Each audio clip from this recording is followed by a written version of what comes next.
Anak-anak Tuhan yang baik, selamat pagi. Bagaimana kabar kalian di pagi hari ini? Semoga kita sehat selalu, tetap semangat dan luar biasa. Pada hari ini, kita akan belajar bersama dengan Ibu Erna dalam mata pelajaran Pendidikan Agama Katolik dan Budi Pekerti di kelas 4 dengan subelemen Allah menyampaikan 10 firman-Nya. Sebelum kita memulai pelajaran pada hari ini, Ibu akan mengecek kehadiran kalian. Apakah hari ini kita semua hadir? Puji Tuhan, kita semua hadir. Tujuan pelajaran yang mau kita capai pada hari ini, yang pertama, menjelaskan tujuan disusunnya peraturan serta sikap yang dibutuhkan terhadap peraturan. Yang kedua, memahami dan menjelaskan makna 10 firman Allah dalam kehidupan kita sehari-hari. Adik-adik yang terkasih, mari kita mengawali pelajaran kita pada hari ini dengan doa. Marilah kita berdoa. Dalam nama Bapa dan Putra dan Roh Kudus. Amin. Allah Bapa kami di surga, kami bersyukur dan berterima kasih kepadamu atas segala cinta dan kebaikan-Mu kepada kami. Terima kasih karena melalui pelajaran ini kami boleh mendalami 10 firman Allah sebagai pedoman hidup kami. Sertailah kami dalam pelajaran ini agar dapat bermanfaat bagi kehidupan kami. Demi Kristus Tuhan dan pengantara kami. Amin. Dalam nama Bapa dan Putra dan Roh Kudus. Amin. Adik-adik, mari kita sama-sama membaca artikel tentang pentingnya disiplin atau menaati peraturan. Adik-adik bisa mendengarkan Ibu membacakan artikel ini. Pentingnya disiplin atau menaati peraturan. Mengetahui sebuah aturan dan menaatinya adalah sangat penting dalam upaya mencapai tujuan yang berhubungan dengan aturan terkait. Dalam kehidupan kita di mana-mana akan kita temui aturan dan peraturan, baik itu tersurat atau hanya tersirat. Contohnya ada aturan minum atau pemakaian obat, ada aturan penggunaan sebuah alat, ada aturan main dalam permainan atau games, dan sebagainya.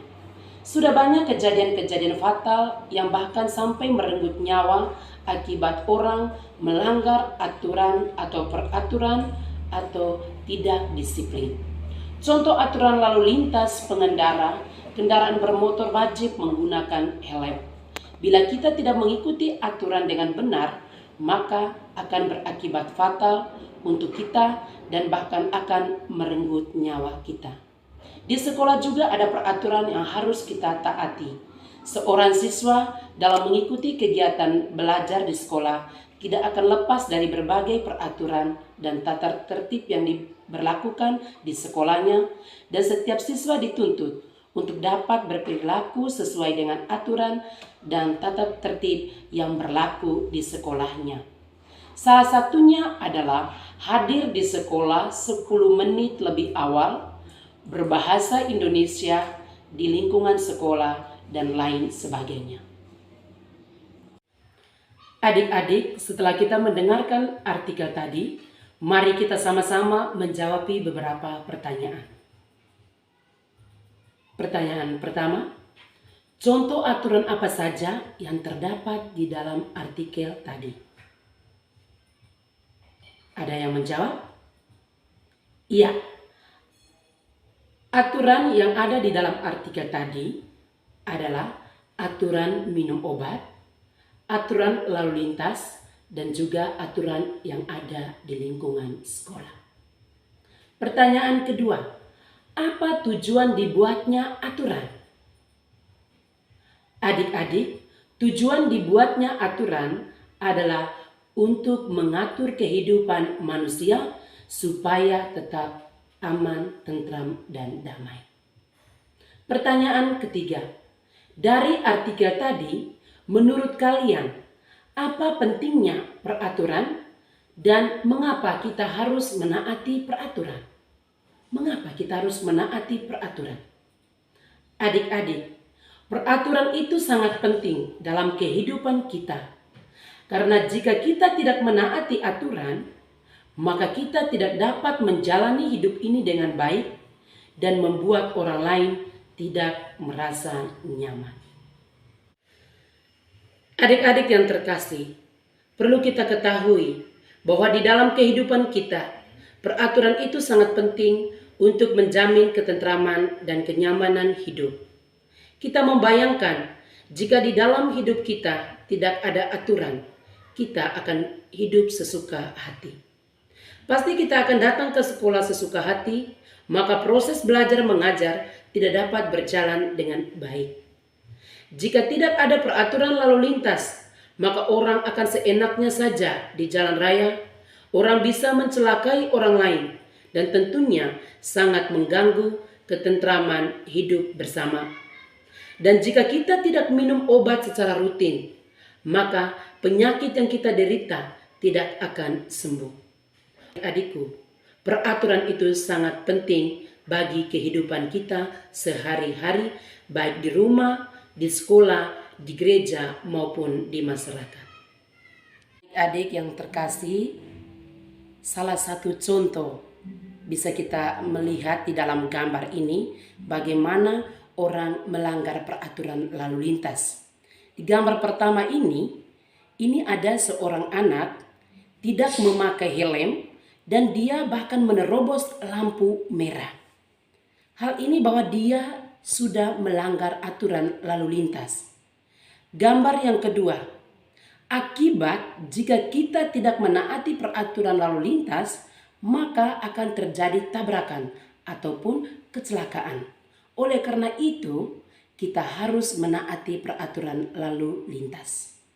Adik-adik yang terkasih, setelah kita mendengar dan mendalami artikel tadi, mari kita dihantar dengan cerita kitab suci. Cerita kitab suci ini diambil dari kitab Keluaran bab 20 ayat 1 sampai 17 tentang ke-10 firman Allah.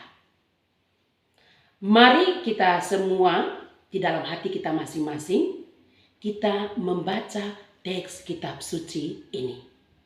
Ibu beri kesempatan kepada kalian untuk membacanya. Adik-adik, setelah kita membaca kitab suci, kita dibagi dalam diskusi kelompok. Ibu akan bagikan diskusi kelompok. Ada 3 kelompok.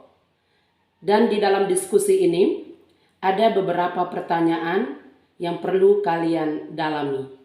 Pertanyaan pertama, mengapa Allah memberikan 10 firman-Nya kepada Musa untuk bangsa Israel?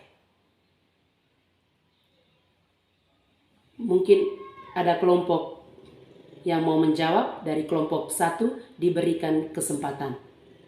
Baik adik-adik, Allah memberikan 10 firman-Nya kepada Musa untuk bangsa Israel karena Tuhan Allah mau supaya bangsa Israel itu hidup teratur sesuai dengan apa yang dikehendaki oleh Allah itu sendiri. Pertanyaan yang kedua, perintah mana saja yang mengatur hubungan antara manusia dengan Allah? Silakan dijawab. Baik adik-adik, perintah yang mengatur hubungan antara manusia dengan Allah adalah perintah yang pertama, kedua, dan ketiga. Perintah pertama, jangan memuja berhala, berbaktilah kepadaku saja dan cintailah aku lebih dari segala sesuatu.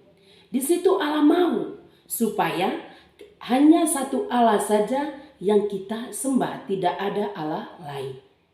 Yang kedua, jangan menyebut nama Tuhan Allahmu dengan tidak hormat. Kalau dalam kehidupan kita sehari-hari, ibu bisa mengambil contoh. Misalnya ada melakukan kesalahan, kita lalu mengatakan sumpah demi nama Tuhan. Nah, di situ kita sudah menciderai nama Tuhan itu sendiri. Yang ketiga, kuduskanlah hari Tuhan. Nah, Tuhan telah memberikan kita waktu selama 6 hari untuk bekerja. Dan waktu satu hari waktu yang dikhususkan oleh Tuhan untuk kita, yaitu kita menghormati Tuhan. Yaitu pada hari Minggu kita semua anak-anak harus wajib pergi ke gereja. Nah, disitulah kita menguduskan hari. Perintah Allah yang keempat, hormatilah ibu bapamu. Orang tua adalah wakil Allah di bumi. Kita patut menghormati dan menghargai mereka, karena mereka telah melahirkan dan membesarkan kita. Dan perintah Allah yang kelima, yaitu jangan membunuh. Membunuh bukan berarti kita memegang parang dan menyakiti orang lain. Akan tetapi, membunuh juga dalam arti kita tidak boleh mengeluarkan kata-kata kotor, menghina, bahkan mengejek teman. Itu halnya sama dengan membunuh. Perintah Allah yang keenam, jangan berbuat cabul. Di sini kita harus menghormati teman yang berlawanan jenis, dan kita juga jangan menyentuh bagian tubuh yang sensitif. Perintah Allah yang ketujuh, jangan mencuri. Di sini kita harus menghargai barang milik orang lain. Adik-adik harus pahami itu. Kita tidak boleh mencuri. Yang kedelapan, jangan bersaksi dusta terhadap sesamamu manusia. Jika kita melakukan kesalahan, kita harus mengatakan dengan sejujur-jujurnya. Kita mengatakan ya jika itu benar dan mengatakan tidak jika itu salah. Jadi kita tidak boleh bersaksi dusta. Perintah Allah yang kesembilan, jangan ingin berbuat cabul. Di sini kita jangan punya keinginan untuk menodai bagian tubuh orang lain. Itu perbuatan yang tidak baik. Dan perintah Allah yang ke-10 adalah jangan ingin akan milik sesamamu manusia secara tidak adil. Jadi adik-adik, kita tidak boleh mengambil barang milik orang lain tanpa seizin tuannya, dan juga jangan dengan cara paksa. Adik-adikku yang terkasih, masih semangat? Tentunya masih semangat. Ada beberapa hal penting yang perlu Ibu sampaikan pada pembelajaran kita hari ini. Yang pertama, arti dari peraturan itu sendiri. Peraturan itu adalah ketentuan-ketentuan yang dibuat dan dilaksanakan untuk menjamin kelancaran dan ketertiban dalam kehidupan bersama. Yang kedua, tujuan dibuatnya peraturan. Yang pertama adalah untuk mengendalikan manusia atau masyarakat dengan batasan-batasan tertentu. Dan yang kedua, untuk menjamin kelancaran dan ketertiban hidup bermasyarakat. Yang ketiga, akibat jika kita melanggar peraturan. Akibatnya adalah, yang pertama, hak orang lain dilanggar ataupun diganggu. Yang kedua, terjadi kekacauan atau keributan di dalam masyarakat. Yang ketiga, hidup bersama dengan orang lain akan merasa terganggu. Baik adik-adik, adapun beberapa contoh peraturan di rumah ataupun di sekolah. Kalau kita di rumah, kita harus menghormati orang tua. Kita harus menghargai antar anggota keluarga. Kita harus menyampaikan kepada orang tua jika kita mau keluar dari dalam rumah. Adapun aturan di sekolah yang kita ketahui bersama, yaitu yang pertama, kita harus berbahasa Indonesia di lingkungan sekolah. Kita harus memakai seragam sesuai dengan ketentuan yang berlaku di sekolah. Dan yang ketiga, mengikuti apel bendera. Ada banyak peraturan yang ada di lingkungan sekolah kita. Baik. Dan juga dua bagian pokok yang penting dalam ke-10 firman Allah yang kita dalami pada hari ini. Kita tahu bersama bahwa Allah memberikan 10 firman Allah melalui Musa di Gunung Sinai. Di sana Musa memegang 2 loh batu. Batu yang pertama Itu berisikan perintah pertama sampai ketiga. Itu mengatur hubungan antara Allah dan juga manusia. Dan perintah keempat sampai 10. Maksud dari Allah memberikan 10 perintahnya yaitu adalah agar menjadi pedoman bagi bangsa Israel dan juga bagi kita semua untuk hidup aman dan selamat baik di bumi maupun di akhir nanti. Baik adik-adik yang terkasih, itulah rangkuman keseluruhan dari pembelajaran kita pada hari ini. Ibu akan memberikan tugas mandiri kepada adik-adik, yaitu adik-adik menuliskan 10 perintah Allah di dalam kertas buffalo dan dihiasi. Tapi jangan dihiasi saja, tetapi kita harus pelajari itu dan kita maknai itu dalam kehidupan kita sehari-hari. Baik adik-adik yang terkasih, mungkin ada beberapa pertanyaan dari adik-adik. Baik, kalau tidak ada pertanyaan, mari kita mengakhiri seluruh rangkaian kegiatan kita pada hari ini dalam doa. Saya mengajak salah satu siswa untuk mengangkat doa. Doa dimulai. Adik-adikku terkasih, Ibu mengucapkan banyak terima kasih atas keterlibatan kita, atas keaktifan kita di dalam pelajaran ini. Sampai berjumpa lagi di pembelajaran berikutnya. Sekian dan terima kasih. Tuhan memberkati.